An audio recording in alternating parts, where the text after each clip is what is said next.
Sorry for the late start. Was waiting on Matt. Blame it on Matt. It's his intern, his last day. He leaves back to University of Maine tomorrow morning. So give him a round of applause for the videos. He's like so he came in this summer to work, done all the, not all of the editing, but a majority of the editing and graphics. So he's really helped us out on that front. So, but he's leaving us tomorrow. No more flying first class, Matt. It's over. But yeah, welcome to the meetup. I'm glad we got a bigger room. For you guys know, this is Antoine. This is my buddy. He's out in the DC market, but he does house. You flip in, where are you flipping at? PA? Yeah, in PA, and doing wholesale deals in DC market and anywhere, really. All of it on the East Coast. But the cool thing about his business is, the cool thing about his business is that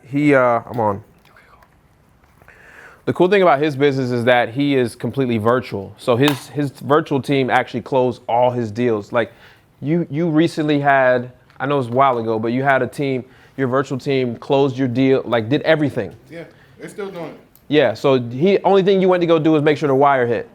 Exactly. So his whole team is in the Philippines, and he's a master at. So I don't know if you guys seen the podcast that we did a month ago, but he worked at McDonald's, and he was like, oh, he worked at McDonald's. But what he did learn from McDonald's is the systems that McDonald's had in place on why they're such a $1 billion corporation. And then he worked at Marriott, and he took the training from Marriott, and that's when he. Those systems and things that he learned from those businesses is what made him learn how to do that with the VAs. Are we good on sound or no? So we thought we'd go out and buy a speaker because last week it was like last month we were yelling because we got changed to a new room. Check, check, check. 1, 2, 1, 2. No. Yeah. Maybe. No,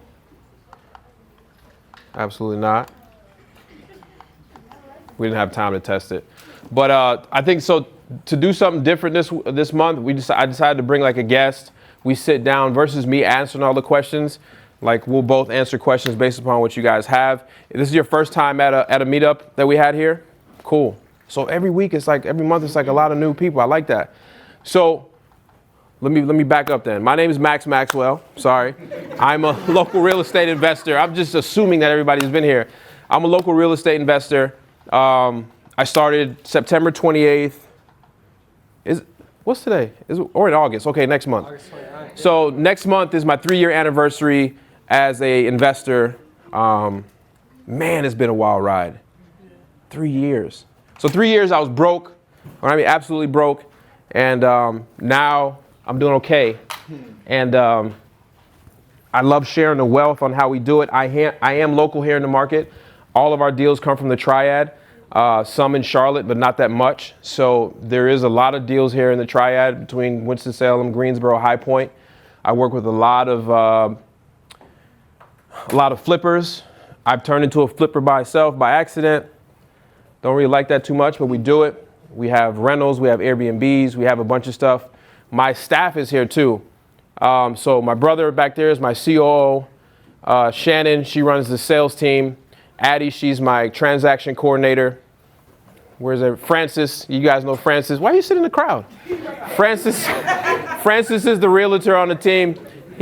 So it's funny story. So people are like, how did you find Francis? Francis has now become like a verb or a noun or something. Like people are like, how'd you find Francis? I actually sold Francis a house he lives in now. Years ago, right? Yeah, so that's how we met. And he told me he was a realtor and he only deals with investors. So I had a bunch of deals. Deals started drying up on the MLS. They were no longer available on the MLS. So he started buying deals for me. Like once every week he was buying a deal. And he had all these investors so that's what we said, Francis, listen, we got to work together. I'm going to open up an office. You come. So we've been rocking ever since. And my brother joined us early this year, and we're growing. We're growing fast. So that's kind of my team that we have here. I've had salespeople come and go. Oh, where's my nephew? Sorry, where's my nephew? Oh, my nephew Corey. He is he's young on the sales team. He actually got a deal that we're closing on the 6th.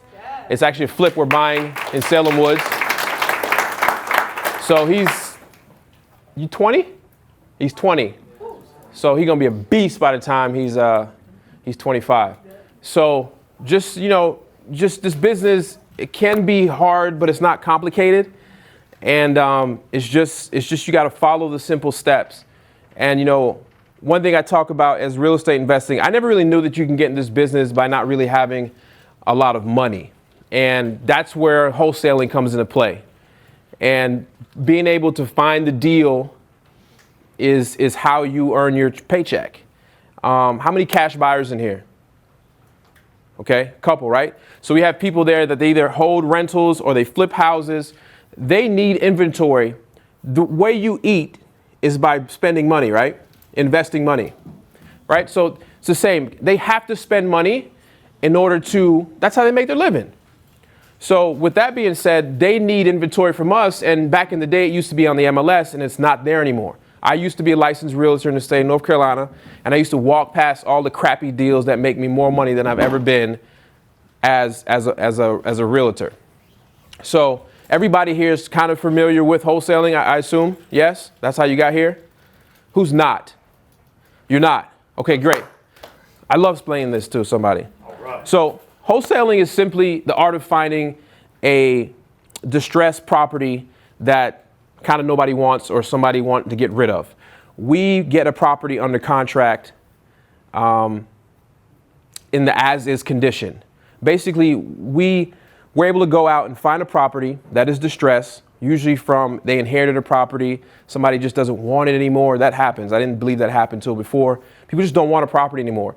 We put that property under contract and we gain what we call equitable interest. So if the house is, let's just say round numbers, it's a $100,000 house. Somebody doesn't want it. They inherited it. Say they inherited a house here in Kernersville, worth $120,000. They live in Denver.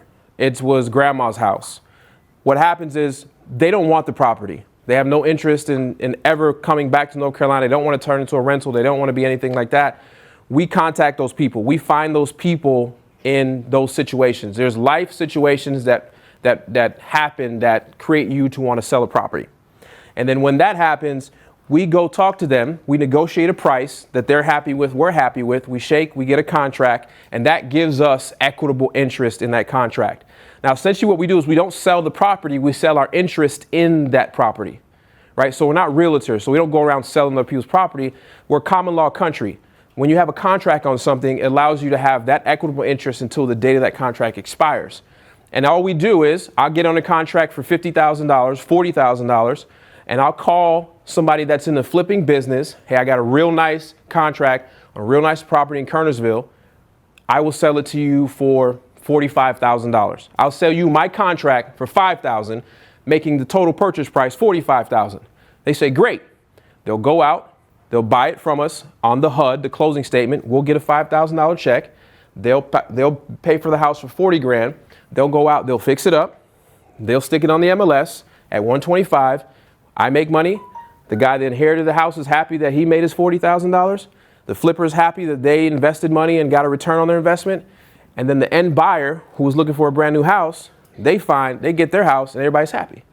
So we just kind of, I don't like to use middleman. We have strategic ways of marketing to people that just don't want these houses. And typically these are houses you pass every single day that you don't pay attention to because it's an eyesore. It's the one with the bushes that are tall. So everyone has one or two of these in their neighborhood. The grass is never cut.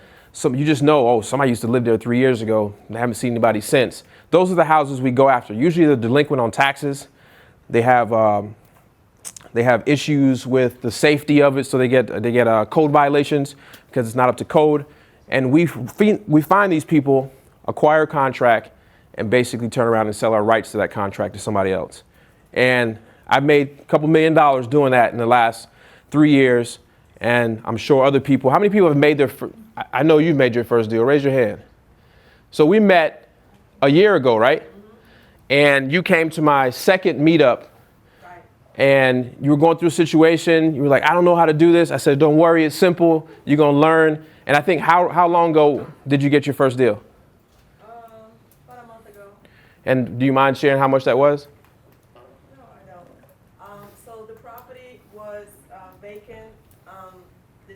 inherited the property from his grandparents. And so I was passing by the house for years, but not until I got into wholesale, I realized That's money. that's money sitting there. So I contacted him, and we went back and forth for about 3 months, and he finally decided to sell the house. So I put it on a contract. The house was sold for $175. We're all fixed up. Yeah. Got it. And I profit $22. Like it. So just by a house that she was passing by for years, she learned a strategy where she can make $22,000. How much hours of work you think you put into this, phone calls and deal making? Not the months that passed, but actual real hours of work. Probably about 3 weeks.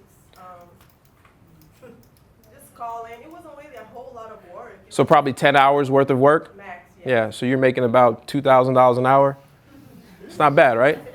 So, Questions? yeah. Two, what dictates what you put on top of whatever you told them you were giving them, and what is the term of a normal contract? Yeah, so that's a great question. So typically there's a formula that you follow, and essentially ARV is something you'll learn is the after repair value of the house. What would it sell for on the market repaired to today's standards? That number minus 30%, right, makes it a deal. Then you minus the repairs, and you have to just guesstimate what those things are, and if you have that background, that's even better. And then you want to have your fee in there. So let's just take a $100,000 house, ARV, minus 30% is going to leave you $70,000. Say $20,000 in rehab is going to leave you $50,000. And let's just say you want to make $10,000. Now you need to go out and get that house under contract at $40,000 or less. And that builds in the room where she can buy it and make good money, whether she's going to use hard money, private money, it doesn't matter. She can pay her fees, she can fix it up, and then she can go to market with it, pay the realtor. I'm not trying to hog all the questions. No, this is what we do. This is exactly what we do. It's just Q&A. That 30%, is that where the your listing agent's percent comes into play, and also the private money lenders? Yeah. Typically what happens is there's a bunch of fees in selling a property on the back end. Well, that too. Yeah, so usually when you put that 30% bubble in there, that's kind of what makes it an attractive deal to begin with, right? So if a flipper found it and they bought it at 30% minus repairs, they'll be happy. We buy it at 30% minus repairs and our fee. We're just able to negotiate that, right? Because we got to leave room for everybody to make money. And typically these contracts, what happens is you say, listen, we'll put it on a contract for 30 days. Usually I like to get a 10-day inspection period or due diligence period on this property. And I'll let them know within day 5 or 6 if I'm going to buy that property or not. And I pay for that due diligence period with $100, right?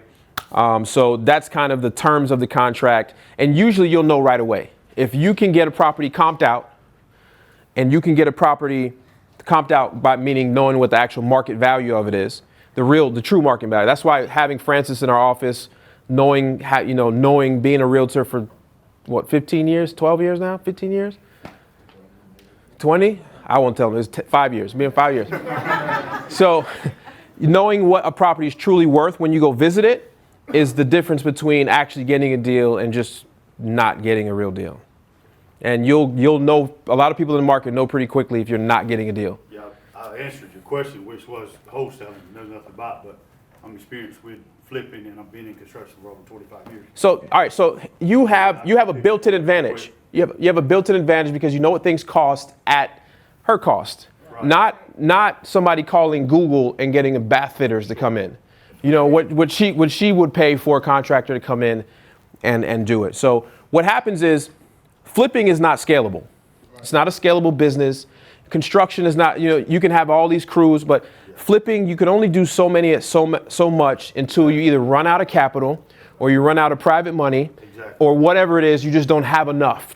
Yeah. So what we do is we're on the other end, and what happens is a lot of wholesalers turn out to be flippers because we find deals that are just so great. Yeah. So there's many times where our office will get a deal and we're like, we'll keep this one. It just happens quite a bit, right? It's just so juicy that even a dummy can fix this up and still make money. And so we keep some, But our income, majority of our income comes from wholesaling that property. So that's we're the bottom feeders of. That sounds bad, right? Let me find another word. We get our boots dirty. We go out and we find these houses. We knock on the doors. Bottom feeders is a bad word. That was a bad choice. Scratch that one. But yeah, me too. Yeah, I've been calling a lot worse. Blood sucking, scam artist / beep beep beep. Yeah, I've been called everything. So I usually don't sit up here and spill this long, but I'm glad I haven't explained that in a while with wholesaling this, so I'm glad I did. Typically I get up here and you guys answer questions based upon what you have questions with, right? I put out a YouTube channel, I have videos, we kind of talk about things, but sometimes there's some things you just couldn't grasp. There's things you couldn't get answered in the Facebook group. And I think that's what we're here for locally, to kind of help people with. And I don't have a course to sell you. I don't have any online courses. I don't sell any training programs, any of that stuff. I literally come here because it changed my life and I feel like it could change your life, and you're not going to take any money off my plate because I do what I do and you're going to do what you do, right? So truly I seen a sign up I seen a sign up there. I don't have a $30,000 training course at the end of this for anybody. I put videos on YouTube, and if you can't get it from there, go pay somebody else to teach you, right? That's just kind of my thing. And I do have a Facebook group called Wholesaling Houses Elite. It's got 90,000 members in it. People ask questions and answer all day long. There's 350,000 posts a month in that group. So there's a lot of rich information there. Yeah. So at this point, we're just going to sit here, answer some questions that you guys have, and then we'll try to network at the end and do that, right? Yeah. Cool. Let's go. I have a question. Yeah. As it pertains to back taxes, Mhm. so somebody owed, let's say $10,000 in back taxes, you agree to buy the house at 20, or put it on the contract at 20. How does paying the back taxes work in that situation? So for me, it's a couple ways how I structure it, and I like how I word it. So if I know that there's $10,000 in back taxes and I know I can pay 30 all in, I'm going to word it differently. Hey, look, I'm going to give you $20,000 cash and I'm going to take care of the back taxes. Essentially, I just made a $30,000 offer, right? It doesn't matter. It's just how I word it, but that's a $30,000 all in offer. Right. So does that answer your question or no? Well, so I understand that piece. How do you go about that transaction? Because happens all at the closing table. Okay. Yeah, so what happens is you're actually going to write the offer for 30, right? And that's the actual purchase price. So what happens is when you go to the title company, they're going to do a title search. They're going to look for any liens or outstanding judgments on the property or the person, right? So in the state of North Carolina, if you owe Discover credit card and they take a judgment out on you, it gets attached to any real property you own in the state, in that county they file it to, right? So if somebody owes $5,000 on a personal credit card and they have $10,000, there's a $15,000 worth of encumbrances and lien on that property. That's figured into your formula when you're making an offer. So if you can only pay 40 and they got $20,000 in liens, you really only could get, so you're going to walk away with $20,000 cash and X. Make sense? Right. Who pays the taxes? It's going to be paid. So what happens is the buyer brings in the funds, and that $30,000 is whatever your agreed upon price. That's going to be subtracted from the proceeds that the seller would get. But you already told them they're only going to get 20 already. Right. And I apologize. Yeah. So my question would be, are we trusting the seller to... No, it's all paid right. So Okay. So anytime you do a real estate transaction, you get what you call a general warranty deed, right? So a general warranty deed means the property's clear and free, no encumbrances, right? So what happens is it's the attorney, and we're attorney state, you're a title state. Right. So where attorneys do our transactions here. So what happens is basically they're going to make sure every lien is paid off on the property and that the buyer is going to get a brand new warranty deed, no encumbrances, nothing on it. So you don't never trust the buyer, the seller, do anything. No money goes to them except what they earn, what they're going to get. Try to go to the attorney's office. Don't do anything outside of the attorney's office. Yeah. So that way you can be covered. Yeah. That's felt like... Because someone posted something the other day in Wholesaling Houses Elite, and they bought a house and they didn't put the proper insurance on it, and somebody burned it up. I don't know if you saw that. And if you don't put the proper insurance on your stuff, so even when I do my fix and flips, I over put coverage on it. So if Yep. I get a loan for $120,000, I put what's that house maybe worth fixed up. 200. So that way, if the house catch on fire, the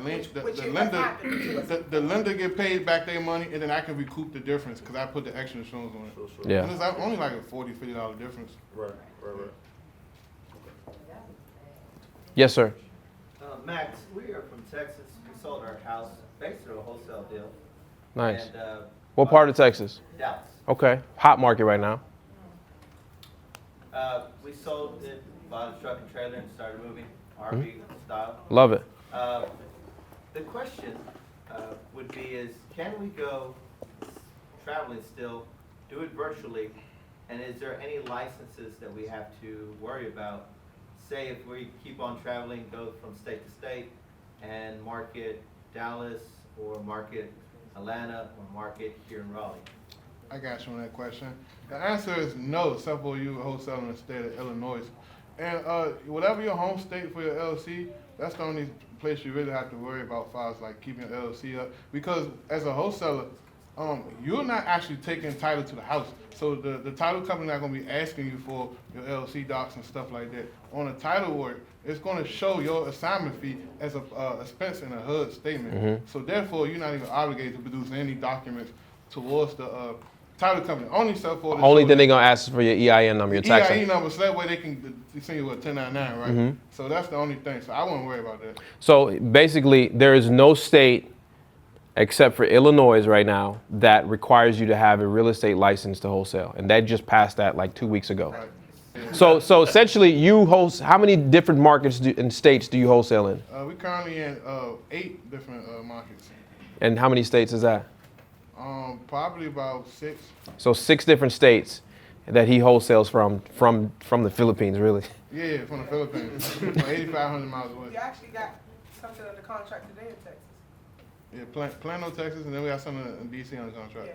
While we was driving, I don't know. While we was It just coming here. came on my phone. Yeah, Plano, Texas, and DC. So his team works. He has a team. So what happens? The reason why we use the Philippines, Explain a little bit how that works. he's a master of it. Go take it. Philippines. So basically, we just leverage the value of the dollar, guys. So we know that you gotta understand, just because you're paying someone $3-4 an hour, that don't mean they're incompetent. We know that the dollar, U.S. dollar, is way stronger than a Philippine peso. Some of the people who work for me have PhDs and college degrees. They're very educated, but they chose to work from home. Some of my, It's a way of life out there. It's a way of life. A lot of my VAs are married, they have kids, and they prefer to work at night. Remember, we are 12 hours ahead of them. So this is a nighttime job where they can still be at home and be a mom and a good, effective wife. And that's the reason why they chose to work this job. So we take advantage of that situation, and we hire the best of the best people. And they basically run the entire operation from A to Z. Yeah, a corporate job in the Philippines with a decent education is about $1,000 a month. Right. So if they work for DirecTV call center and they're like a team lead over there, they're going to make $1,000 a month.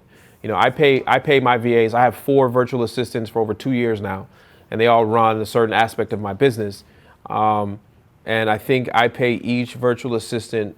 I think we're up to $290 a week, but it's a lot of money. But guess what? You can never steal my VA, and I love, Nope. and they're loyal. They'll work on a Saturday if they need to. They'll tell you if somebody come after them. Yeah, they'll tell you if somebody, and then I love it when they say, you know, they've been with me for 2 years. Leica, she's bought a house. She's starting to remodel the house. Lexus bought a car. Yeah. So, you know, just that type of stuff, even though it's a small amount of money to us, they're making top dollar in that market. And they're very loyal to us, and they work 40 hours a week plus. To go to the Philippines, are you doing it through a special account, or how are you PayPal, or how are you able to pay? So Who do you pay through? I pay through PayPal, and then on my QuickBooks statement, I just write it off as A marketing expense, yeah. Okay. That way you ain't got to worry about 1099 and I IRS pay and all through. that. Eventually, they're gonna catch up with you. I pay through I pay through Remitly. I pay through a company called Remitly. It comes straight off of the company debit card, and it's a line item on our tax sheet, and essentially it just says Remitly, and it's just a marketing fee. Yep. And that's really what it is. I'm not cheating. You just can't track the dollars because it goes back to the Philippines. But I have no problem showing that to the IRS. Yes, ma'am. What aspects do you use your VA for? I've started using, I have 3 right now. I'd like to use more, but I'm still a little skittish about it. Yeah. So one thing I like when people talk about virtual assistants is I like to change the thought process of who they are and that they're just people, right? So they're just remote employees and they just happen to live 8,500 miles away from us, right? So it's the same thing if you worked for Netflix and you lived in Georgia, but the office is in LA. It's no different. If you were a computer programmer, whatever it was, the things, his VAs run his entire business. He is completely hands off. He just got 2 contracts today. You know, it's in Plano, Texas, and in Washington, D.C. I look at it when I get back. They will do the marketing. They will take the phone calls. They will list the property for sale or the contract for sale. They will contact the title company. They will set all that up. They will do, all he has to do is make sure the wire hits. Yes. And so because he's a systems guy, like he's way good at systems, so they can do everything possible, and you just do boots on the ground. Sometimes I would network with people on the ground, boots on the ground. That's about it. And those are people that will go out and look at the property and take pictures for him so that he has it because he's in 8 different markets. Now for me, they answer my phones. So not only do we have American answers the phone here, so I was completely virtual. It was just me, then it became me and it became me and Alexis, me and Leica, me and Paul, and then we got Francis on the team, and then we got an office, and then we started hiring more people. But essentially my entire business, my first $800,000 came from just working with virtual assistants, right? And so they can do everything you want them to do. And I think one thing that was difficult for me because I didn't come from a systems workforce like you. I was in the Air Force, so I just didn't pay attention to the systems. But one thing that you have to write down all your processes from A to Z. Like what would it take for you from what you're marketing all the way to go picking up your check from the attorney's office or accepting a wire. And once you write down every single one of those things, then you can start eliminating yourself from the ones that you don't like the most. And then eventually you start eliminating yourself from all these processes. These people are very smart. Man, They're very smart. They schooling me some days. Yeah, they do. So, Lexus went out and found fire damage properties for me. She's on the police scanners and just all types of, she just was fascinated with what she has to do. And she's picking up all types of properties that I would never think of. And she's very organized. Alexis, I pay Alexis one amount and she controls all the VAs that she takes care of all of them. Right? So that finding a team lead is also a good one. You have a team lead too, right? Janice, she's Yeah. my, team lead. And we talk about them just like they're in the office, but they're 8,500 miles away. Thank you. Somebody had right back there first. Yes, sir. What happens when you negotiate a deal and you buy a back sale? What's your insurance? So typically, anytime we get a property under contract, we get $2,500 non-refundable deposit put in to the deal. Now, if they still back out, fine. But what you want to do is the reason you have this contract for 30 days and you need to sell it in 10, right? That gives you more time to execute it again later, right? And so you want to have backup deals. You want to have backup people that want to buy. And if your deal's good enough, you'll never have a problem finding a buyer. You usually have them fighting over it. And to help deter that, always make if they're cash buyer, push the 7-day close. 7 days. They If you can't got close cash, 7 days, then Yeah. might want to do some due diligence. And the number one secret I tell you, if someone's closing with hard money, call them, verify their proof of funds, and say, where we at in the financing of this prospect? Do we have the liquidity to put down? And one more thing, do you know my business model? I sell assignments for a living. How much do you allow on your HUD statement for the assignments that you will fund? And if they say, hey, $10,000, $15,000, then say, you know what? Okay, let me call this guy back. Hey, bro, I know that you about to sign for $30,000, but I need you to put down an extra $15,000 on top of the $2,500 to secure my assignment because they only gonna cover $15,000. remember, people have to spend money to make money. This investors, it's just what they do. So if they're truly in this business for real, they have to put out money. Right. I know a guy that's got $50 million in the street. That's how he makes his living. He has to spend money to make money. Then you had a question right here. Yes. So mine is, okay, so I used to be a real estate agent as well. Mm-hmm. I've done thousands of closings and never thought of this, but back-to-back closings. Mm-hmm. So in the real estate agent world, you only kind of did them if buyer and seller wanted to kill each other. Mm-hmm. And this, seems like it's a battle. I see some wholesalers say, no, don't do it because it's kind of like hiding. Or some of them are just like, yes, you do it, but what do you guys think are the pros or cons to that? Yeah, so here's my thing, and the cool thing is there's no right or wrong answer for this one. Me, I've never done a double close, and essentially a double close is where I buy it at 1 o'clock and I sell it at 1:20. But they will never know how much money I made in between until they go look at all the sheets a month later. And the reason why people do that is because they don't train their buyers right. Exactly. It's 100% the reason. So when I interview a buyer, I'm like, what's your name? I'm sorry. Nadine. I say, Nadine, hey, I'm a wholesaler. You know that. That's why you contacted me. You know, sometimes I find a property for $1. Sometimes I get it. Sometimes I'll make $50,000. Sometimes I'll make $1 on a deal. Does it matter if the numbers work for you? I don't care if I pay you 40 for a deal. If the numbers work for me and I can make my spread on my end, you can make whatever. And that's the conversation you need to have. And if they don't agree to that, then that's fine. You have the crack. They are the crackheads. Not in a negative way. Right? You know what I'm saying? So they have to spend the money. And it shouldn't matter. It shouldn't matter if my dad gave me the Honda that I'm selling you or I bought it and I'm reselling it, right? It shouldn't matter. Nobody does that in any other. Well, what'd you pay for the Chevy?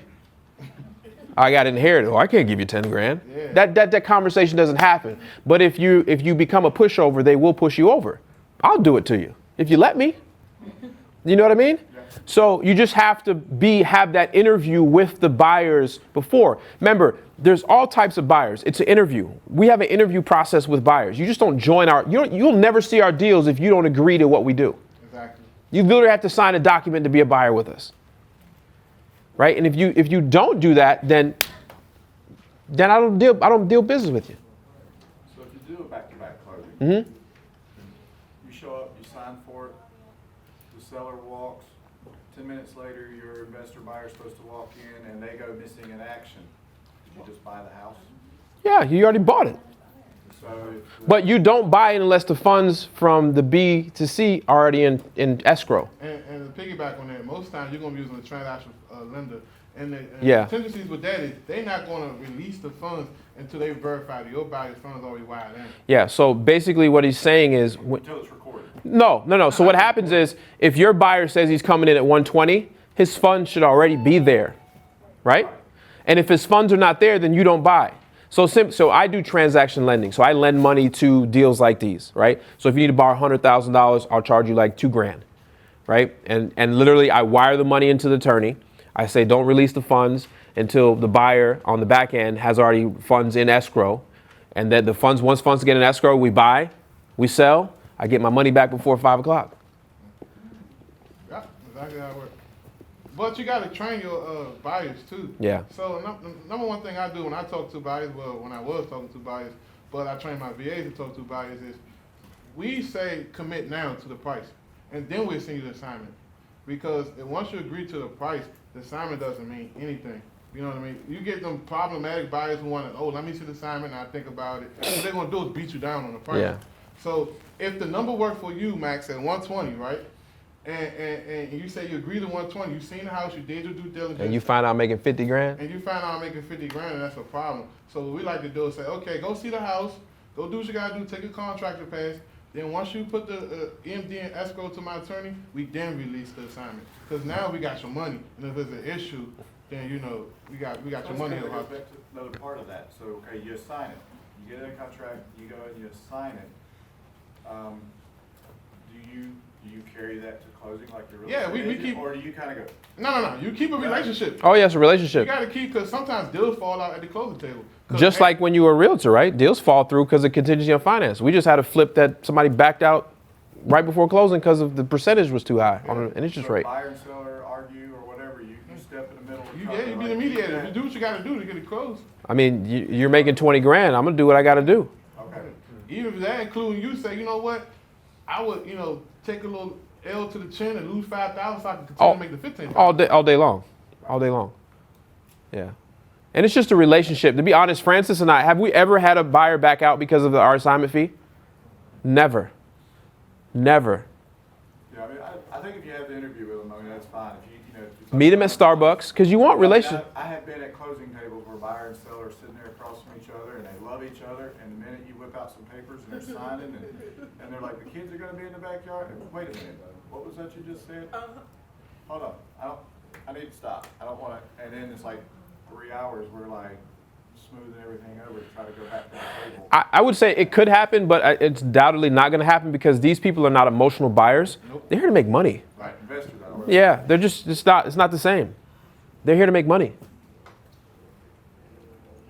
Yes, sir. And then you, sorry. You, and then. I had a question about the investing from the retirement fund, Mm-hmm. and money coming out, going to escrow, and going back. Mm-hmm. Is there like I don't know, the system behind that? Yeah, so if you have a self-directed IRA, right, you can be a partner in any, your IRA, which is a whole separate entity from you, can be a partner in any deal that you have, right? So for example, say you're getting a whopping deal and it's $25,000, right? You don't need that whole $25,000 in your personal operating account. And you don't want to pay taxes on $25,000. So what you would do is, if you have a self-directed, if you personally have a self-directed, and let's just say on each contract we put down $200. We put $100 in escrow and $100 we pay due diligence fee. So for example, if I'm about to make $30,000, I'm going to call, actually it's a checkbook IRA. I'm just going to write the check, the $100 check from my IRA, write the $100 check from my company operating account. That goes in. Now we're 50-50 partners. My IRA and my company are 50-50 partners in this contract. That contract ends up making us $25,000. 12.5 goes to the operating account. 12.5 tax-free goes back. Sorry, 12.6 because the $100 you initially put in goes back. So $12,600 goes back into your IRA tax-free. Thank you. Yeah, and this is stuff that high-level people only do. I mean, they'll do it on business deals. I mean, it's just crazy. That's how you build an individual retirement account to millions in just a few years. So get some deals done and then worry about that. I mean, you can do it now. You can open up an IRA account with $700. Yep. I mean, you only need $100 of investment to secure a contract, right? You know, some people are putting $10 on contracts. How many people still put $10 on contracts? Yeah, I used to. It's just that my attorney said, look, you got a little bit more money now. If you're going to get sued, you better want to have, if you go to court, you're going to want to have a little bit more skin in the game. Yes, ma'am. So, okay, starting out then, where would you go to, I guess, formulate a contract? Like, I know they should be short, probably 1 page long. Is there examples? So in my Facebook group, Wholesaling Houses Elite, there's probably 5 or 6 different contracts in there. Maybe 7, I think. Yeah, maybe even more. Just go in the file section and download it. It's free. I think that says closed, it won't let nobody else join, I think. I don't think so. There's 2 groups now. If you're doing the pro group, that's different from the regular group. Is that, so it's not the one with your face like that says, I follow one that says Maxwell, but I don't think it says Elite. Yeah, just type in Wholesaling Houses Elite, and it's the one with the 90,000 members in it. Wholesale House is the pro one. It has some in red. And then the Wholesale House Lee, I think, is the yellow and blue. I don't even know. Yeah. Yes, sir. Hey, Max. How you doing, sir? So if we use the 2T to offer purchase contract, Mhm. that's, out there, that's standard Mhm. by the realtors and Mm-hmm. whatnot. There's a clause there that says assignment, right? There's a clause that says that this is not a legal document unless all parties agree to if this was ever assigned, that everybody has to agree. Mm-hmm. There isn't an addendum or anything in there, that I can write that Mhm. says everybody's gonna agree. So what is, Why are you using the 2T? why not? Because it don't have a clause in it that you can make money. Right. That's why. It's a more official legal document. No. Any contract. I could write a contract on a napkin. It's legal. I think, so are you a realtor? Yeah. That's why. That's why. No, and I'm not picking on you. No. It's because I just want to, yeah. they don't, the standard to become an agent, they don't teach anything. Right. They just scare you. Right, Francis? He doesn't like to say it out loud. Never mind. They just scare you into what you're not supposed to do. When I was an agent, I was not making the type of money I was making now. And you know that, and that's why you're sitting here. The contract was written by, and I'm not saying anything bad. This is just real. Everybody knows the average realtor real in America makes less than $40,000. So the point that I'm making is my contract was written by an attorney. Okay. My first contract one-page contract that had $880,000 on that one-page contract that had misspellings on it. Right, so I know you're trying, you want to protect your license and all that stuff. You're not, just think, I know when you speak to other realtors, they say, you probably don't even bring this up to other realtors because they say you're doing something illegal.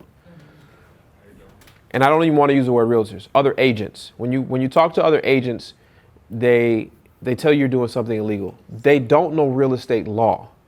They know one portion of how to sell and list and sell somebody's property. That's all they teach you how to do, and they don't really teach you how to do that, right? So that contract that's written by the lawyer that you're talking about isn't in your page that you just discussed? I believe so. If not, I can get it in there. It's got my logo on it, but you can change it, yeah. So you don't use that contract because it doesn't protect you. Which one? The T2 or 2T, whatever it is. Francis, do we use that contract? No. He's been a realtor for 20 years. You ever had your license taken away, Francis? He's scared. He hates talking about that. Yeah, he's talking about. Yeah. Does that contract also work for land? Yeah. Because every property is known as something. It could be 0 Main Street and has a PIN, a parcel identification number, and that is the true and the deed page and book. That's the true way you actually identify a property, and every parcel in America has that. Yes, ma'am. Okay, so then 2 questions. One, so how do you go about finding, I guess, virtual assistants? Like y'all just Google it? Look my man up right here, Antoine Campbell. He tells you how to do it. Yeah, I show people. If all of them on my live, I give the whole game away on my live. Yeah, he just tell you exactly where to go to find them, how to, and he has. Real quick, I can tell you, I can point you in a quick direction. You definitely want to create some type of description of what are you looking for, so you can set the expectation. And you want to basically visit places like onlinejobs.ph and go to smaller Facebook groups where the Filipino people hang at. And if it's permitted, post your job description in it. So onlinejobs.ph. But it's a lot of work. So for us, we look at 40 to 45 applications, only maybe have 1 or 2 people. So if you Because it's the dream job in the Philippines, to work from home and make $2,000 or whatever it is a month. It's a dream job. And so then my next question is wholesaling the best way to get into real estate, even if you have dreams to do more, if you're still like, I'm still young, trying to, establish myself. What's your ultimate goal in real estate? Like to kind of like be a mogul within the 3 major cities in North Carolina Charlotte, Raleigh. and Greensboro. Yeah. So what's a mogul defined to you? Like, what does that mean? What does that? Like Because I'm like one of the go-to people for it, and like I have investments, I have major investments going on in all areas, and maybe like the little surrounding subparts. Yeah. And so I have a business that can run by itself, so then I can do my other businesses that I like. Yeah. Put in my notebook. Yeah. So no matter how much money I make, I will always wholesale. Right? I'd probably make about, and I will always wholesale because it's the root of finding the deal. Right? So if you want to be a real estate investor, like the GMAC Tower, you guys know what that is? Right? You know how much that? No, the one right here, the GMAC building. You know how much that went for sale? $100,000 down. No, it went for $3.3 million. A high-rise building downtown Winston-Salem. That's an investment. So somebody had to find that deal for them to purchase that. That's probably a $25 million building. Right? So the point is you have to buy the property at a discount to be a mogul. No mogul, no real estate investor buys at retail. So there has to be a dog on the ground finding these deals. So yes, I went a long way, but the answer is yes. Wholesaling allows you to get a lot of capital. It's an ATM machine. And once you learn in other investment strategies, you can pour that money in whatever you want to do.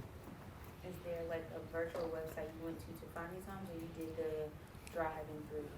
Driving, boots on the ground, understanding lists and stuff like that. Yeah. Yes, sir. I'm sorry, guys. I'd see y'all in the back. I'm coming. Now you caught me off guard. I missed one of my. Early on, you mentioned marketing, and then I don't know, like inside of a week ago, I saw you with a carried across your chest and the little figurines in the back. Yeah. I know, I'm friends with Adrian Nest and Yeah, Wilmington. Wilmington, yep. And then third question, do you mentor? So you gave me 3 questions? That was, I only heard like hey, 2. you got the same thing. Yeah, too, right? yeah, I did. No, the marketing, the Care. t-shirt. Okay. So What- marketing, what you gotta do there's for all them. types of marketings. What I tell people when they first start, just like when you found that deal, you drove past it for 2 years, right? So what I tell people is just drive for dollars. Like I know there's I do that every day with work. yeah. So and that's even a bonus, right? Because you get to do it. There's an app called Deal Machine. I would download that. Dollars. Yeah. You drive for dollars and you take pictures of properties, then you can automatically send out postcards if you want to, or you can just mark them on you don't have to send out the postcard. Capture them, go home, log into the same website, same username, password, and download the list of the properties you just captured. Then you take that list and you get it skip traced, right? It costs you 23 cents a pop to skip trace them, right? And then you call these people. What's your name? Michael, Hey, my name's Michael. I was driving the neighborhood. I've seen this house. I think you may own it. Are you interested in getting a cash offer on it? Actually, I am. That's how my first deal worked. I don't think that'd be a problem because I love to talk. There you go. So it doesn't have to be this big money thing. How much money did you spend in marketing to get your first deal? Just gas money. So gas money and $22,000. I mean, it's not a fantasy. This is not something that's just hard. It's real, right? I know people like, so what happens is, and I get it, a lot of people go online, they go on YouTube, they start looking at all these people's businesses, and they start seeing all this crazy stuff they're doing. This, man, he's got cold calling, he's got this machine over here doing this, and the machine's over here, he's got these people mailing 1,000 pieces of postcards a day. Let's get down to the basics. Address, phone call. That's it. Just having a conversation with somebody. And that's why I try to tell everybody, it's not hard. You don't need to look at my business and say you need to do what I do. You don't need a staff. You don't need an office. You don't need a virtual assistant. I used to make 200 phone calls a day, 100 in the morning and 100 in the afternoon. And I used to spend my middle day either going on appointments or down at the courthouse trying to figure shit out. That is how I hustle my way every single day, 12 hours a day, working. And then when I could afford it, I hired a virtual assistant. And then another one, and then another one. Then I got an office. Right? So it's not hard. You know, there's no business that I know of that's legal that you can spend gas money driving and make $22,000. You know, the average person that starts a business fails within 2 years and never recovers. This is an ATM machine, and I just don't look at everybody on YouTube in the complicated way. If you're just starting out, I think 43% of Americans make less than $35,000 a year. Okay, so if you can make an extra $10,000 this year, just one $10,000, then you can scale it. You don't have to be making millions. Start with one, then you understand it, then you scale it. Then you might just do 3 a year. Guess what? You just paid for your kids' college. Then you go to 6 a year. Next thing you know, you're doing 10. Then you might just pump the brakes and say, look, I'm cool. I just want to make $1 million. I just want to make an extra 6 figures a year, I love my job. I'm not quitting. So everybody's at different places, right? So just keep this basic. You don't got to go out and spend a ton of money on anything. And Carrot is a website that investors, it's a in the box, ready to go, 20 minutes set up. You got a professional looking website where you can push people to that. Will having that website create traffic for you? No. You have to push people to that in marketing. That's spending dollars. That's the next step, right? You don't even have to do that yet. So it's like GoDaddy? No, it's not GoDaddy. They only make websites for, it's called carrot.com. They only make websites for real estate investors and agents. And out of the box for $49, you can have a website, have a professional design presence website that has all the wording and SEO that you ever need. And 3, no, I don't mentor because I love to travel. Like I love any free minute. I don't have any responsibilities. Yeah, me neither. You know what I mean? No wife, no kids. I just move about the country. So Starting tomorrow. I leave them Miami probably not Monday like I'm supposed to, Tuesday. Yeah, you probably should. Yeah, you can ask my brother, right? So I brought my brother on so he can help me run the office. And my employees are probably gonna hate to say this. I've been in the office 30 minutes in the last week. And that's where if you want to build a business, that's where you want to get yourself. You're like a truck driver. You're on the road every day, you and your wife. I'm about to be in Manhattan tomorrow. What you talking about? You see, exactly. So Don't you do it tomorrow. they going to New York tomorrow, and they run their entire business virtually. This is something, look at you. You're in the Army. You just came back from Thailand, right? You probably closing deals while you're over there. So this business can work all over the place.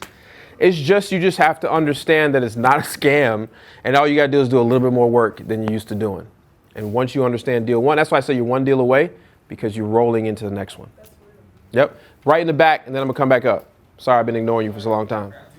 Yes, sir. So I've been downtown a few times to try to get the water list. I know you told us about it. Yep.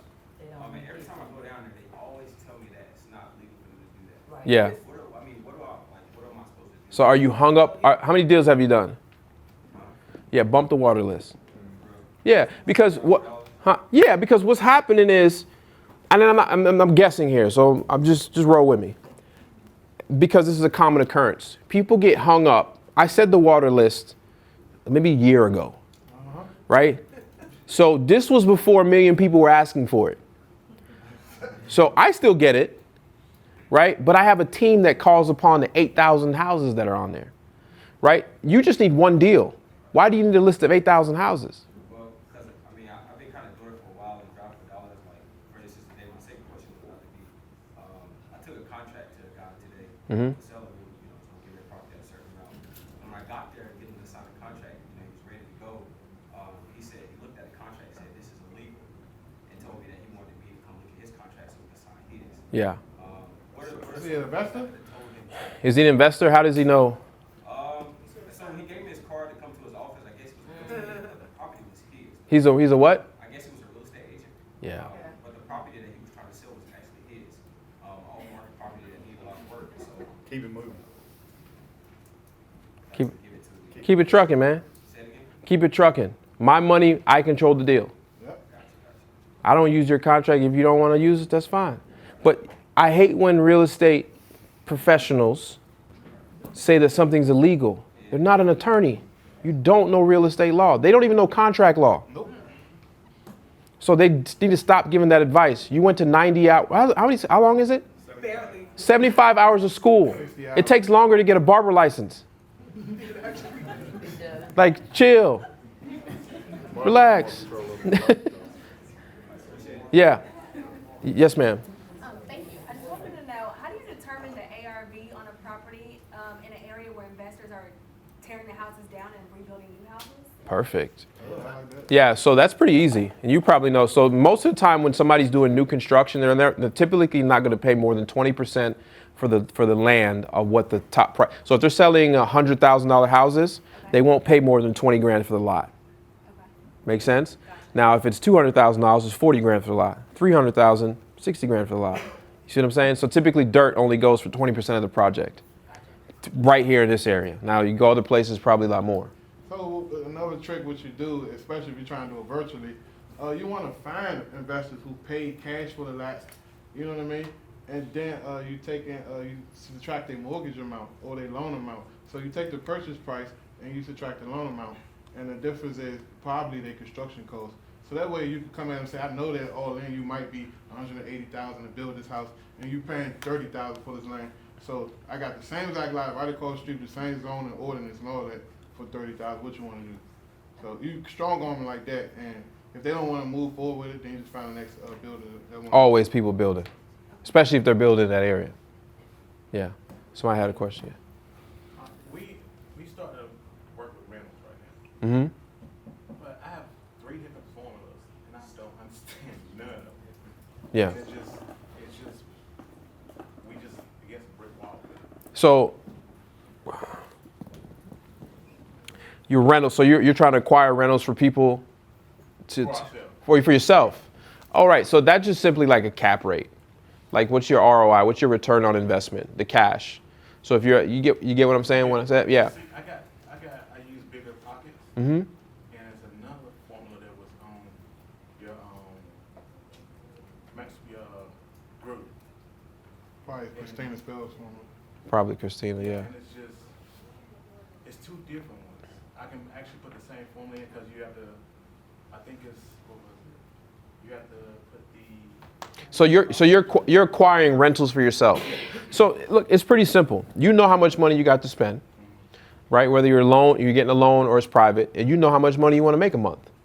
That's pretty much it, right? So so typically in North Carolina, you can be all in on a rental for $35,000 and make $800 a month, right? Right? So yeah, especially in Winston-Salem, right? You know, yeah, I should have said only Winston-Salem probably, in High Point. So you know that if you're doing it for yourself, you just need to know where you need to be at, and that's a simple investment calculator. What's my total investment? What's my rate of return? How long am I going to wait till? How long am I going to rent this thing out? That's pretty simple. Now, say it's going to be,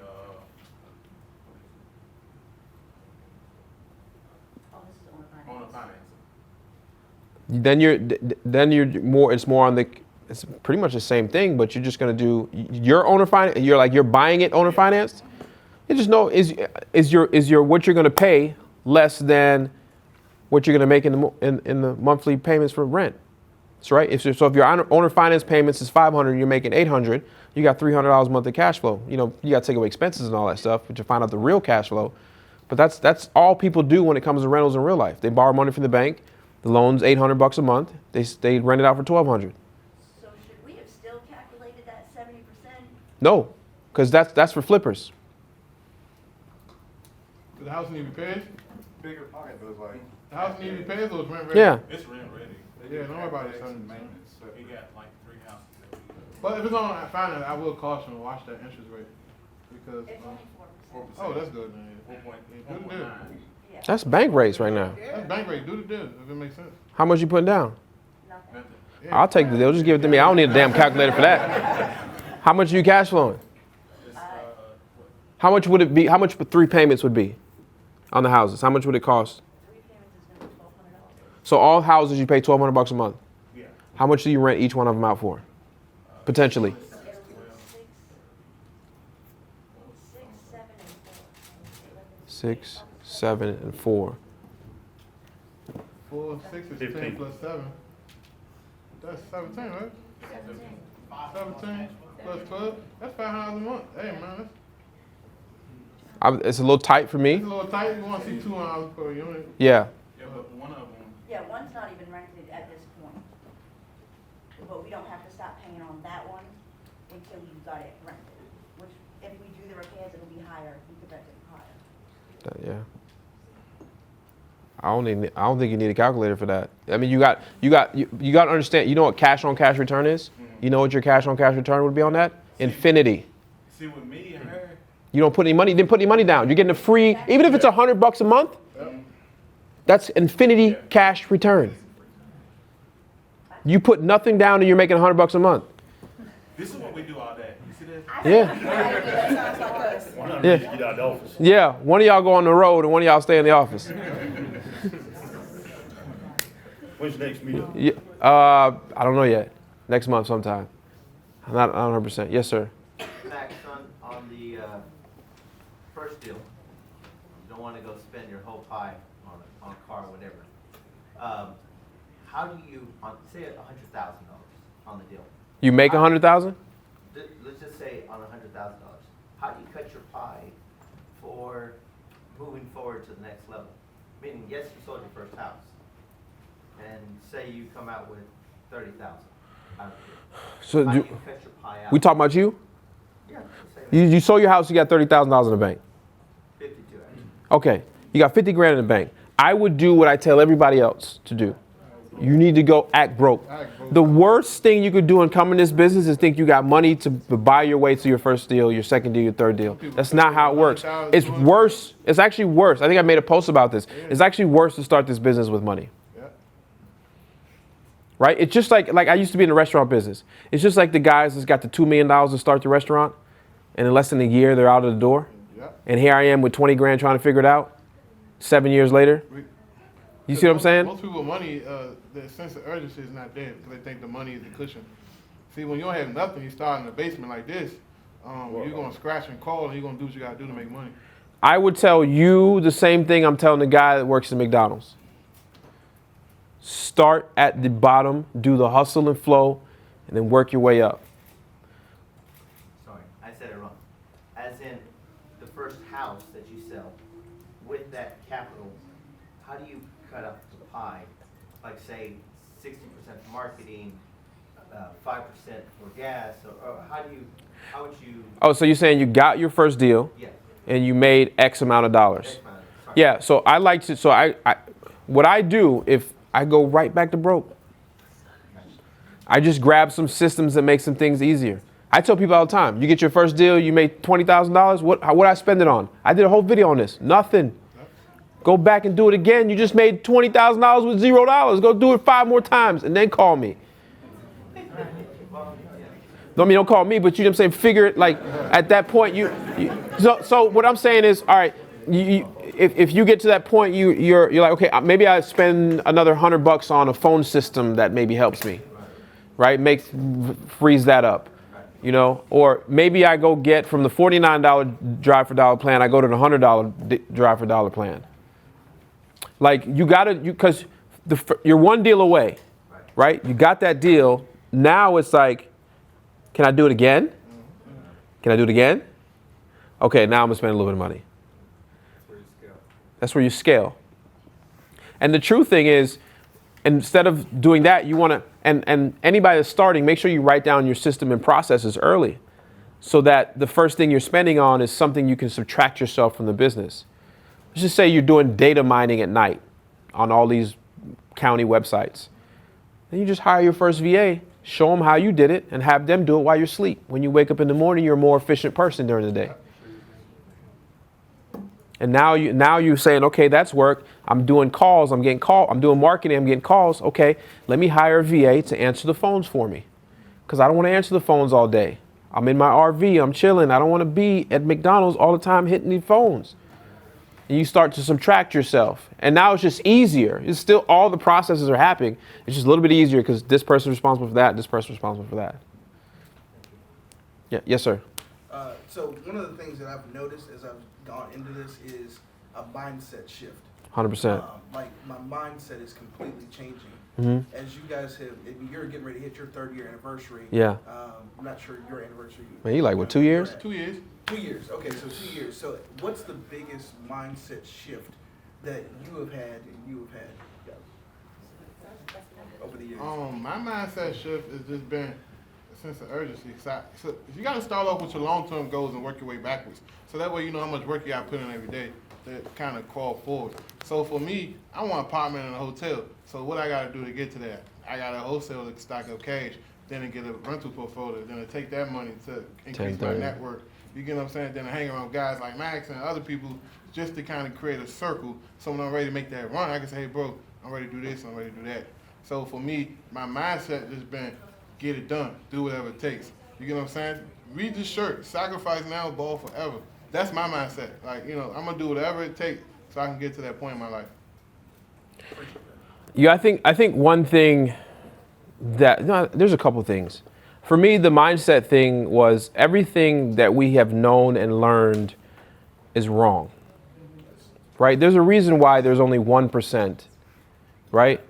Is because everything we've been taught and we know is wrong. We think money is a limit, has a limit, there's a limited amount of money. You've never heard of money running out. Never. You know, I stopped trading hours for dollars. That first check, 22 grand, it's gonna be hard for you to go get a W-2 again. Right? It's gonna be hard for you to clock in next time, right? I don't clock in, I have time. You know? So it's you know, I think knowing that everything you've learned is wrong, just understanding that and seeing that and noticing that what you may have learned is all wrong and willing to change it, it's a big difference. Like I come from I'm a first generation American. My older brother was born in Jamaica. He wasn't even born here. So I'm the first one in my family that's born in America, right? So everything my parents know are wrong. It's fine, it's cool. I take care of my mom now. She's doing well. You know, so you have to unlearn what you've learned to really understand what this whole thing is. Right? It's just, I don't know. Like if you went to a country and they wore the left shoe on the right shoe and the right shoe on the left shoe, and you just went around, you're like, these guys are stupid. Yo, they're wearing the shoes on the wrong feet. Yo, look at these people. They crazy. Because, and then you go, and then you realize, somebody sit you down and tell you, you actually been wearing shoes the wrong way your whole life. So be willing to change. Be willing to be uncomfortable to grow. Right? Go into places you've never been before. You can't change if your surroundings stay the same. And read. Read. Like I'm dyslexic, so it's hard for me to read a full book, so I listen to it. So my first book I ever read was at 30 years old. I'm 34 now. So that opened up my mind to a whole nother dynamic of what possibilities. And the first book I read, everybody says it's a fiction book. Rich Dad, Poor Dad, they said it's not even real. But it doesn't matter. Exactly. It made me realize that it was my first light that, have I been learning everything wrong? That was the first window to show me that my dad was the poor dad. You know what I'm saying? Go to school, get your education, do all that stuff, blah, blah, blah, blah, blah. Get a job 30 years, retire. Nope, don't exist no more. That's true. That's not true. Right? So I can go on forever about it, but the mindset is probably the biggest thing that's ever happened. Yes, sir. So I'm new to wholesaling. So one thing I'm not clear on is how the assignment works. Like once I find a buyer, right? So on the closing, do we just change the buyer's name on the contract from my name to the buyer's name? Or? Essentially, yes. So what happens is you have completed a contract with a seller, and the contract says and or assigns. So typically every contract in America is assignable unless it says it's not, right? Because you inherit that equitable interest in that contract. I don't care if it's this carpet square here. If I told you that I was going to sell it to you by Monday, I can't do anything with that thing until Tuesday, right? So what happens is when you assign your rights to somebody else, essentially that piece of paper, the assignment paper, erases your name and puts his name with the obligation that he's going to pay you X for the rights that you sold him. That's simple. And he has to follow the contract to the T of what you promised the seller. Just because he inherited now doesn't mean he gets to change it. Just to be clear, so we have two separate contracts. One with the buyer. Yep, which is a purchase contract. Sorry, one with the seller, which is an offer to purchase. Which is the purchase contract Mm-hmm. that we talked about. Mm-hmm. And then we have another one that's an assignment contract with the buyer. Yep, assignment of contract. Yep. Right. So we make him, or he signs it. The buyer signs the assignment contract. But then on the closing table, do they all come and then we just scratch our or it says and or assign, put their name and scratch our name? Yeah, it won't be scratched. It just be your name won't be there. Because what happens is when you get a contract to purchase, you turn it into an attorney, and it has a closing date on it. Right. Let's just say it's September 30th. Well, they're going to go run title, and you're going to say, hey, I may assign this property, my rights to this property. I'll let you know prior to closing. Wait, that contract that we're going to sign with the seller Goes to the put our name on it? yeah, Okay. or company name, Name, company name, LLC, trust. or put my name if you're generous. So how do we change that name later? The Title company take care of it. yeah. You don't actually change it. What happens is what you want to care about the HUD statement. Mhm. That's the most important thing that's involved in the transaction, the actual HUD statement. Your name go on the HUD statement until you actually find a buyer. And then once you find a buyer, the title company immediately remove you off and add them to the HUD. Then you go down at the bottom of the HUD as a line item expense as an assignment. You go the same area where the pest control guy would be, where the inspection guy would be. You're down there at the bottom. It says assignment fee, your name or your company name, $20,000. Would the seller know about the price that we agreed on with the buyer? I mean, on the closing table? It's a fee. And if you ever had a conversation with the seller, you explain to him, hey, this guy like the deal more than I like the deal, and he agreed to pay me a fee to walk away. Yeah. It's a buyout fee. They It don't- has nothing to do with the price. We agree with the price. You show up at the table, you get what you're supposed to get. Yeah, all they look at is the purchase price and the check sitting in front of them. And if you have They a don't good care. attorney like Maxwell attorney or my attorney, they slide the check in front of them first before they even show them the statement. Absolutely. They That sitting there way, like, they see the money. They where I gotta sign? Yeah. You had a question, yes, sir. Yeah, you mentioned a little while ago about backing off that 30% from the ARV and then working numbers from the top side down, or my wording. But you said if it's a really good deal, you'll keep it, maybe flip it. But where is that? Because where is that threshold? Because if you back down to what you're actually going to make, and it's a great deal, wouldn't you make more? Just add more to what you were going to make to start with instead of flipping it? Yeah, so there's this thing called the quick nickel or the slow dime, right? So you got to know, Yeah, 'cause- you got to understand it's capital. What's yeah. do Francis and I really want to do $40,000 of work on this Yeah, one? no, you don't. Or is it an easy one where we could do $7,000 and make 30? Yeah. You know, it's just one of those. We just flipped 2 in New Bern, and it took 5 months for the 2 of them, and it shouldn't have. So you understand the flip side of it. Yeah, but I'm losing a lot of this terminology though. It's just On the wholesale side. it's very simple. It's simple. Once you start really connecting with it. Where do you buy your deals from as a flipper? Eastern North Carolina, from like Raleigh back to the But coast. from who? From who? I drive for dollars. Got it. I knock on doors. I go to the tax office and get information and make phone calls. So you already doing but you're doing it yourself. You're doing the work yourself. Yeah, I'm doing all that. But So have you ever had a deal where it was like, I'm gonna rehab this thing, we're gonna make $70,000? yeah, I got a text on the way over here and one canceled today. Supposedly closing in the month. So But yeah, that was. so would you rather make 20 and not do anything? Well, the reason I was asking that is because I do the work myself too, so I profit about 18 grand on the Labor side or on something. top of paying myself on the rehab side, and then this one particular one, there's like 47, 48 grand on the back end once I sell it. But they canceled today. The buyer canceled. They walked off. See what happens? And this was a traditional deal, right? Yeah. See what I'm saying? So traditional deals fall apart all the time. We just had them. If you've done enough MLS transactions, buyers back out because of contingencies. It's written there. It's normal for people to back out. You were counting that chips, weren't you? Look, let me tell you.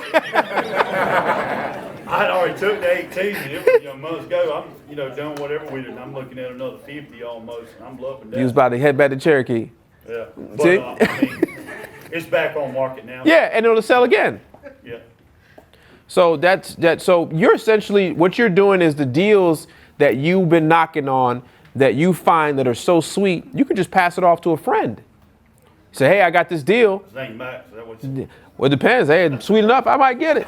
But the ones I'm gonna take, you might as well keep, because from here on out, we only doing easy wholesale deals. Easy flips. So you're halfway there. Yes, sir. To me, it sounds like the wholesaling is similar to, like, say if you buy a car from somebody and they sign a title over you, you give them their cash, and you take that title, and you sell the car to somebody else, but you never took it to the DMV to put your name on it. Same shit. thing. That's the example I used to use. I used to use a guy pulls up out front. He's got a 2018 S550 Mercedes. He says, I'm getting a divorce. I'm leaving. I'm going to Las Vegas. The car's worth $80,000. If you give me $50,000 right now, you give me $50,000 by Friday, the day I got to leave, you can have it. So all you do is write a contract. I'll bring you $50,000 on Friday. You go see Fred that owns the used car dealership down there, and he'll give you $55 for it because Fred know without touching it, he can sell it for $60, $75, or might take it to the car auction himself. It's the same. You can wholesale. So you don't even know. There's everything in this room right now that you're looking at has been wholesaled to get here. Yep. From this carpet to the sprinkler heads to the light bulbs. So the apples you eat from Walmart. There's people that go to China. Literally, their job is they go to China, they procure a certain product at a certain price, they negotiate it down, they sign a contract, they come back to an American company, and they mark it up a few cents and say, here you go, I negotiated your deal for you in China, give me my money. That's all they do in the High Point furniture market. There you go. What's that? We have a Facebook group called Wholesaling Houses Elite. That's it. It's just Wholesaling Houses Elite. There's a file section. It's a free group. Go there, download it. There's several of them. You're good to go. Yes. Two quick questions. One, I guess based off that car deal, would you ever do that with the property? If, like, I met an investor who bought a house a year and a half ago, didn't have money to flip it like he thought, so he's selling it. So I'm guessing title was like researched a year and a half ago. Would you ever just? Buy it on a quick claim deed? Yes. No. Never. Okay, Nope. so never mind. Because you're not getting any warranty. But why wouldn't you take it to the attorney and just buy it? No reason not to, just to avoid like maybe closing costs. So this is really. $500 for cash. Oh, well, I guess that's not bad. Closing costs is cheap. Oh, okay. It's a myth that it's expensive. Yeah. Okay. And then second question, I might have just lost it. Never mind. We'll be here. Who's got the next one? Somebody had a question? Yes, sir. First generation American like you, just want to say that. Yeah, man. But right now I have a question about finding deceased owners. In the cemetery. Usually at the graveyard. I mean like the name, they're underneath the air. Yep, I love those. What county? You're not in Forsyth County, are you? Well, this actual property is. I work for a real estate development firm in Greensboro, and a housing development was actually here in Winston. And on the way, I just was passing. I just started like 3 weeks ago. Mhm. I've been passing it. And I'm like, what is going on with this house? And I looked it up, and pretty much. So you go to the probate office with that person's name and you say, hey, can I get the file for John Doe? And they'll say, here you go. You open it. It's going to show you. You don't even need the file number now. You just literally say, I'm looking for John Doe. This is the property. The question for me is like posture. You know what I'm saying? Like whenever I'm speaking to whoever I'm speaking to, because it's like. At the courthouse? Or the family. Oh, the family. Oh, real simple. Because what usually on a probate in North Carolina, there is a letter of administrations on the front sheet. And that lists who is the heir, who inherited, or who's the administrator or the executor of the estate, with their cell phone number right there. So you pick up the phone. Hey, my name is Max. I was driving by this house, and I think you may own it. It's on 123 Main Street. Are you interested in selling that thing? I say that no matter what the situation is with anybody. Period. Whether they dead, whether they pre-foreclosure, it don't matter. Same thing. So is it not worth skip tracing heirs? Is better off just to get them from the county? Well, yeah, they're gonna give you because they had to put their information down there to be contacted by the county when things are due. Okay. So okay. Yes, sir. Okay, I did the same thing he did, and I got the paper and I contacted the lady, and she said she doesn't own the house of the deceased. Well, it wasn't passed down to her. How did you find her name? Probate office. And her name was on there? Yeah. Then she had she had to write it there, right? You know when a probate starts, you actually have to go to the probate office, say, hey, my grandfather died. I need to start probate. Like they voluntarily give that information. County doesn't go looking for them. Yes, sir.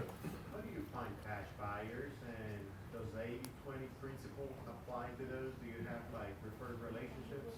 How do I find cash buyers? Yeah. A lot of them come from networking events and traveling and just talking to people, hanging out at places where rich people hang out at. And once you hang out, once you develop, like flippers hang with flippers. I'm sure you got a flipper friends, right? So once I do him right a couple times on a couple deals, he's gonna be like, yeah, man, I get my deals from Max, bro. He's killing it. I get my deals from Max. And it just spreads. But sometimes you have to be intentional about actually going out and finding them. And they're not hard to find. Why? Because every property that's bought and sold in the state of North Carolina is recorded at the Register of Deeds office.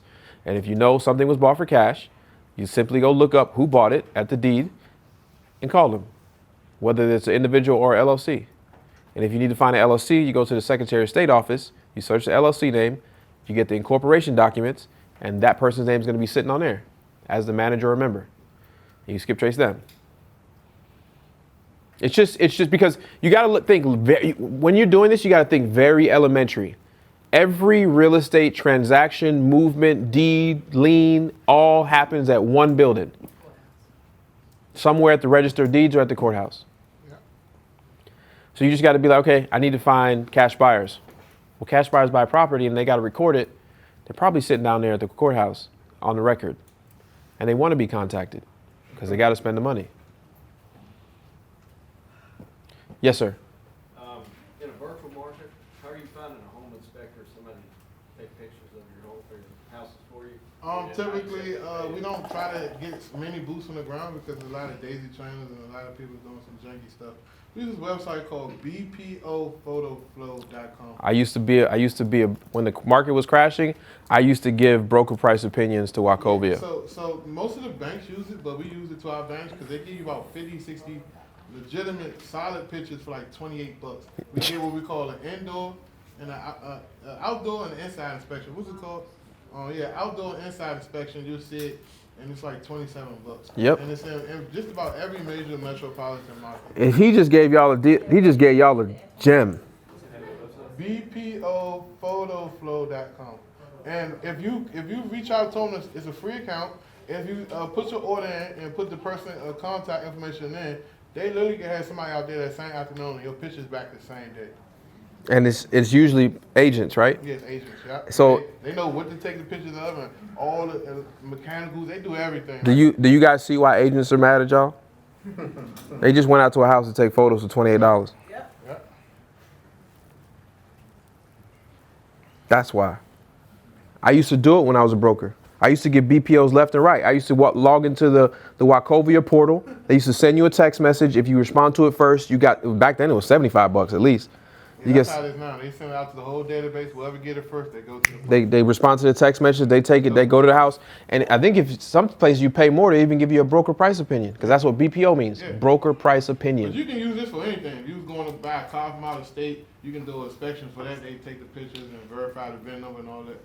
So it's pretty dope. Yes, sir. Well, which way does, say if the market is crashing? I love it. The wholesaling, how does it work? I love it. I can't wait. No, I'm sorry. I don't say that. That's bad to say. Don't say that.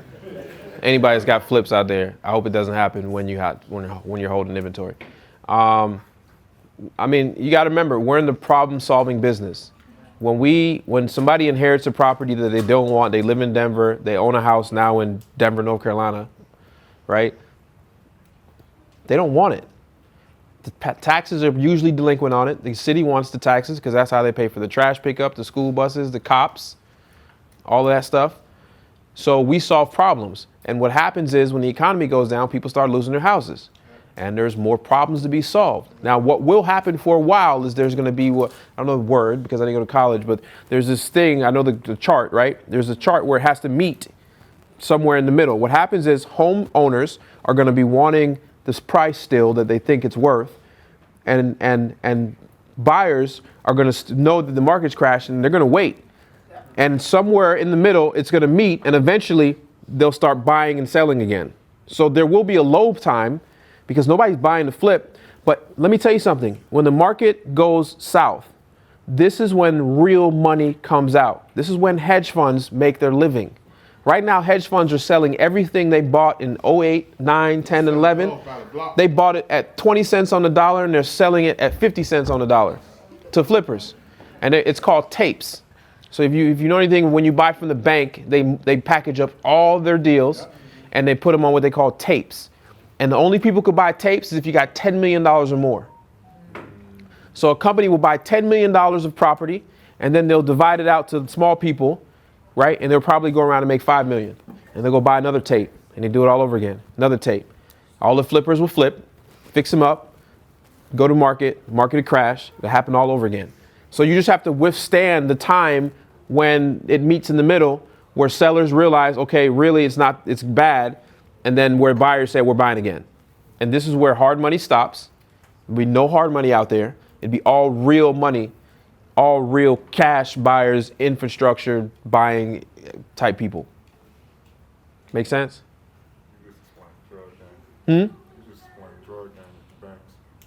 I just explained. Huh? With the tape, Yeah. say they sell them off for $10 million, you come in, you buy the $10 million, you pretty much break them down and sell them individually. You just said the drug game with banks? Yeah, eventually, yeah. I guess. Yeah, that's the drug, yes. That's the game. That's what they do. They buy it whole and break it down and sell it out. Is that what they do? I'm not. Yeah, you said. Talk after, work something out. No, just. Yeah, I gotta go.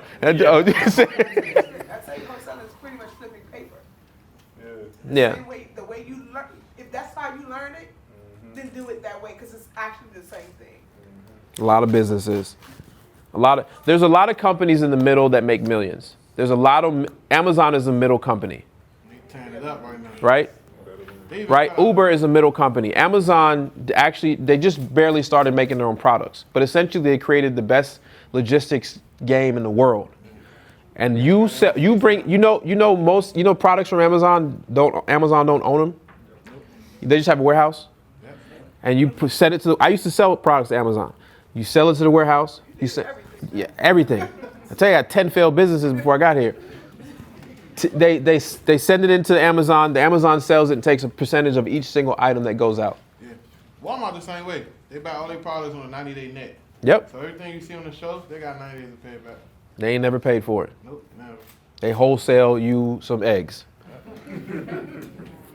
They never paid for it. They contracted to buy at one price, sold it to you for another price, and in 90 days they got to pay back the small guy that's hurting, because that net 90 kill a small business. I'm sure you know. Well, I got another question, man, but I'm Keep going. We got time. All right, I'm a week into studying for my builder's license. Builders. I'm jealous. No, don't be. It's a lot, man. I've I got know. books on top of books right now, and I got the books. I just haven't I started hate reading. to read, but it's got to be done. You mentioned market crashing. Mm-hmm.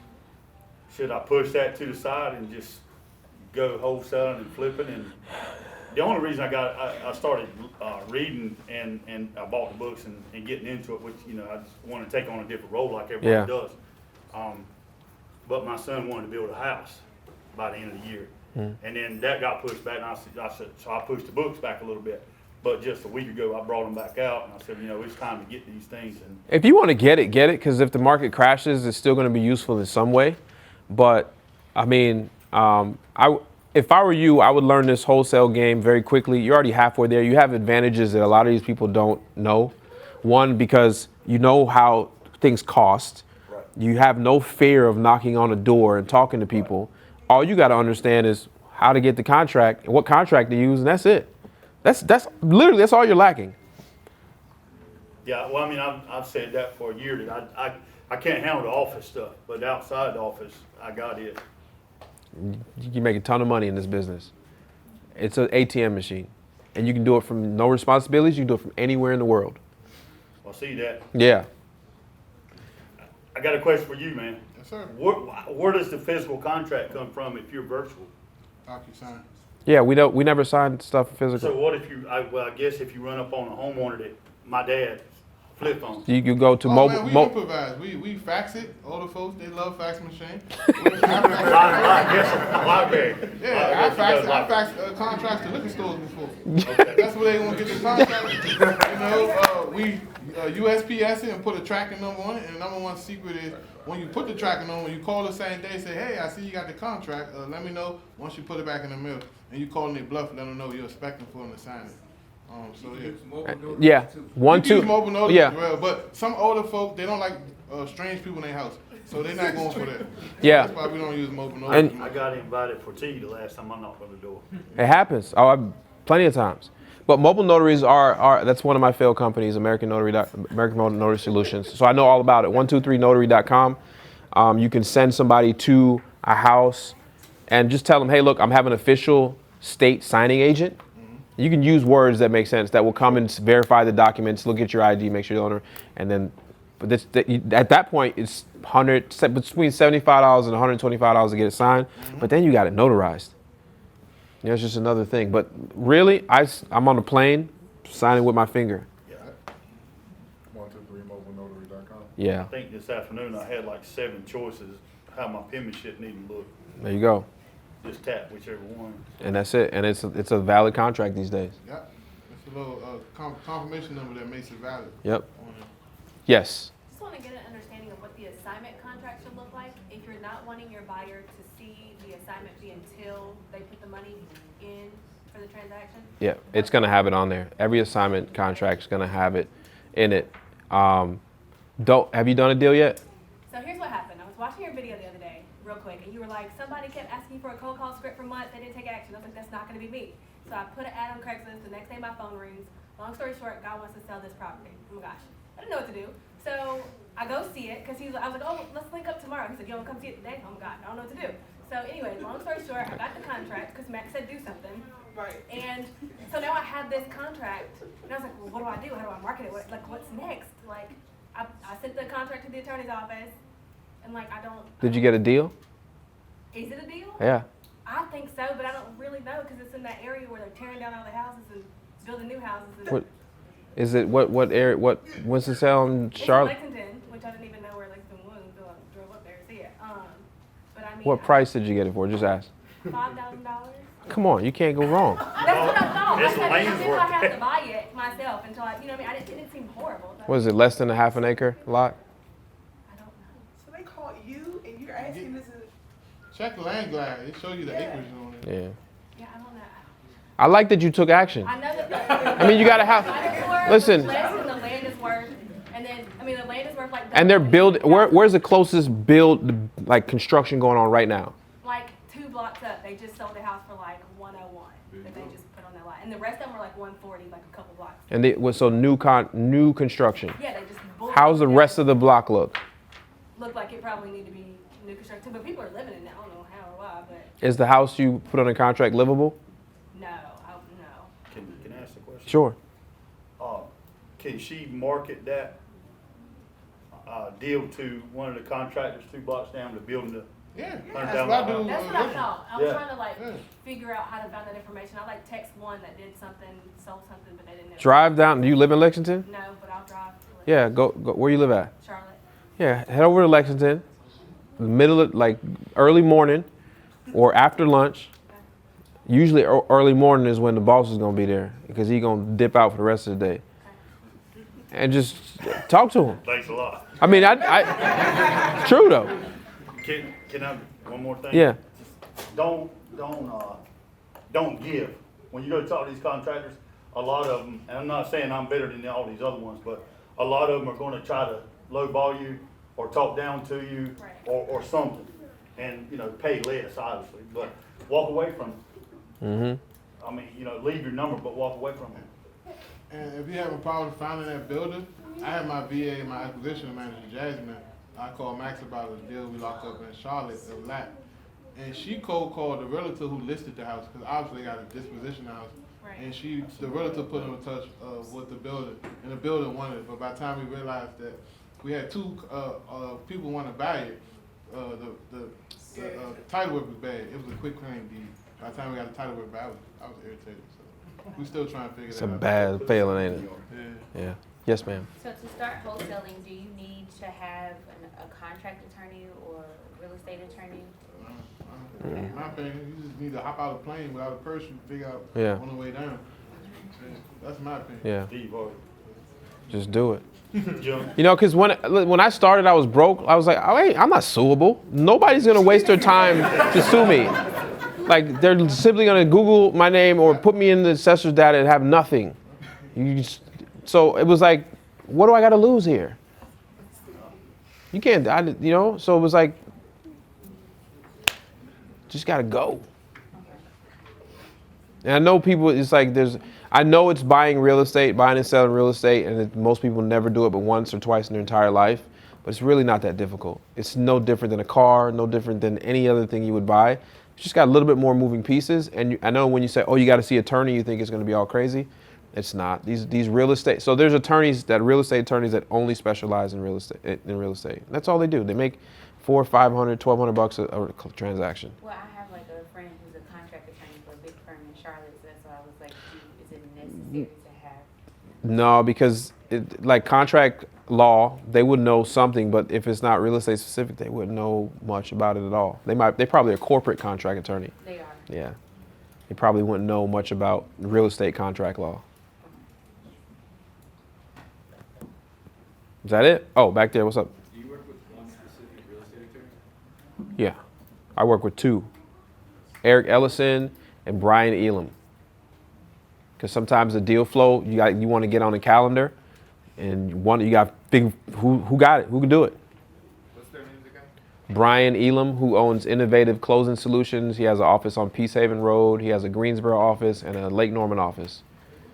And then Eric Ellison, Attorney Ellison, he's on Marshall Street. Which one? Brian Elam, he owns Innovative Closing Solutions. And just type that in. He's the only one with that name. Innovative Closing Solutions. Everybody else has an attorney name. He did well. He branded himself. And then Attorney Eric Ellison. He's on Marshall Street downtown, not too far from here.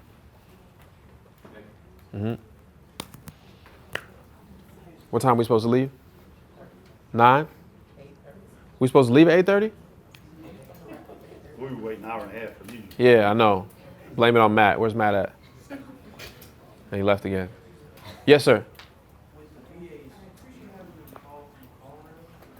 So I use Dialpad, which is so CallRail for me is an inbound marketing tracking thing. So every marketing campaign or every different thing I do has a different number on it, so I can know where I'm spending my money that's effective. But it all ends up back to a Dialpad number. It's $30 a month. They can use it anywhere in the world. Google uses it, Uber uses it as their phone systems because they have a remote employees. It can be attached to a phone, like it's just an app on my phone, or they can use a regular phone. But Dialpad is what we use. I give every one of my agents have Dialpad. You said that Dialpad, can you have one number? Yeah.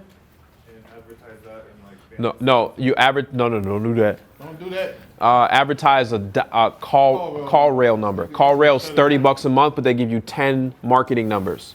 I think they went up. They went up? I'm grandfathered in. I'm grandfathered in too. I think they went up. Somebody told me. It might be a little bit more, but Dialpad is your actual office phones or your phones that you would have for your real office numbers that you would put like on your website.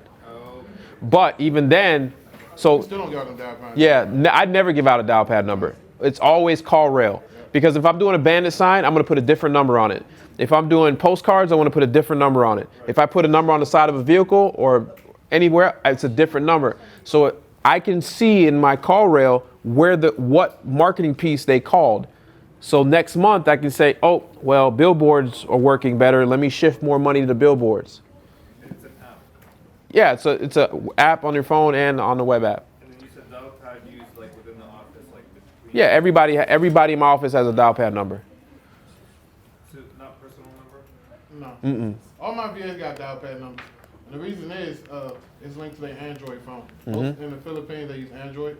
The rest of the world uses Yeah, Android. so if God forbid, and most of the time, if you have a VA, the power goes out, they lose internet connection. It happens. But you still can call them directly. They can still call you, and there's a line of communication with Dialpad.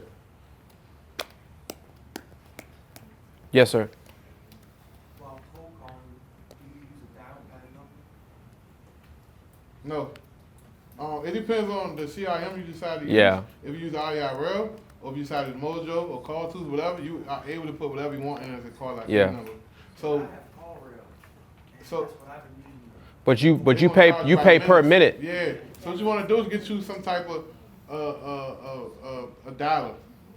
Whether or not you do IRL or Mojo, or if you on a beer and wine budget, use Dial XL. It's a cheaper one. It's $20 a month. It got unlimited seats.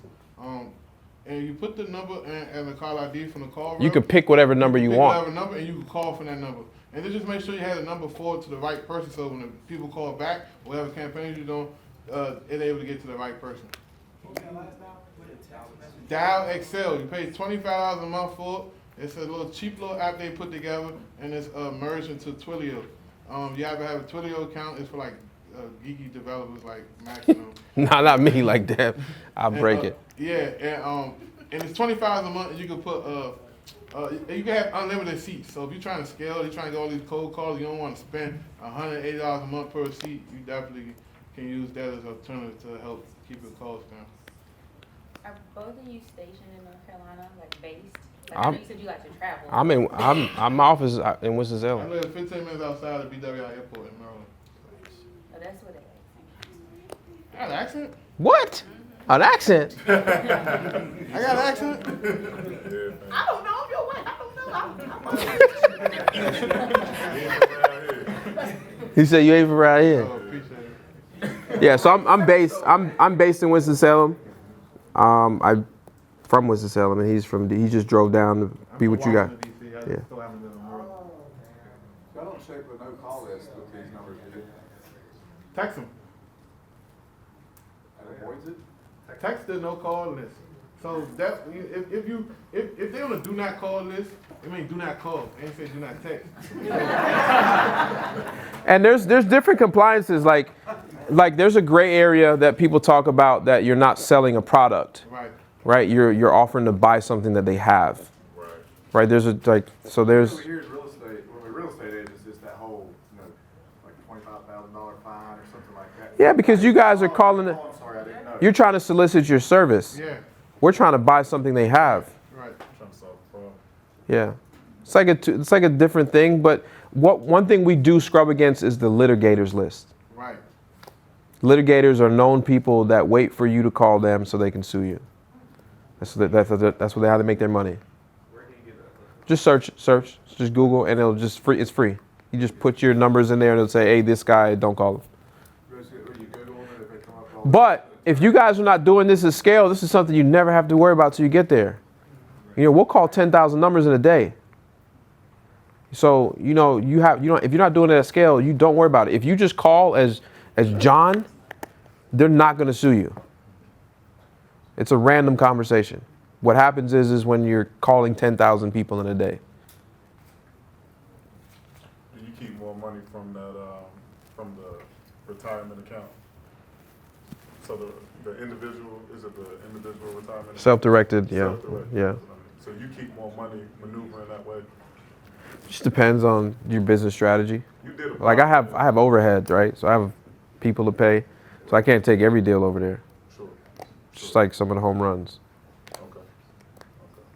You did a podcast on this, a link to find out more information on Yeah, about American IRA, yeah. Okay. Some good people out of Charlotte and Asheville. Okay. Yes, ma'am. At what point do you need to get an LLC? If you can afford it, right now, it's $125 to file it. If you can afford to get it done, pay somebody to do it though. If you don't know what you're doing, like I've done a lot of them, so I can do it myself now. But $125 in North Carolina, online now too. Love that. That's it? Yes, sir. One last thing about the process. So we sign a contract with the buyer. We sign it with the assignment with the assignment contract with the buyer. Mm-hmm. The seller gets the regular contract. Do we give that contract over to the attorney? And The- then the attorney gets it to the title company, or do we give it to the In North Carolina, we don't have title companies. The attorney is the title company. Yeah. Right? Yeah. to the The attorney, and they close the deal. and they just so we don't need to contact the title company? There is no title companies in North Carolina. So in other states, these title companies are not attorneys. So there's two different types of states. You can be an attorney state. Like South Carolina is different. Yeah. Mm-hmm. So there's no title company. Attorneys here run title search. Mm-hmm. So I think we're supposed to be out of this room. So I'll see you around. We're supposed to be out of this room, but take the next 20 minutes, network with each other.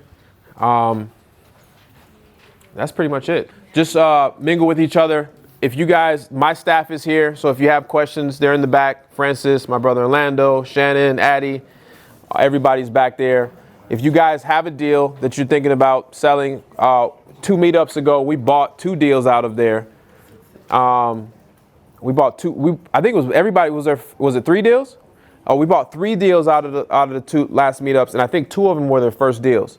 One guy we paid a $10,000 assignment fee, and the other one we paid $8,000 assignment fee because we flip too. We don't like it, but we flip. So y'all have fun. Thank you for coming out. I'm Max. Nice to meet you.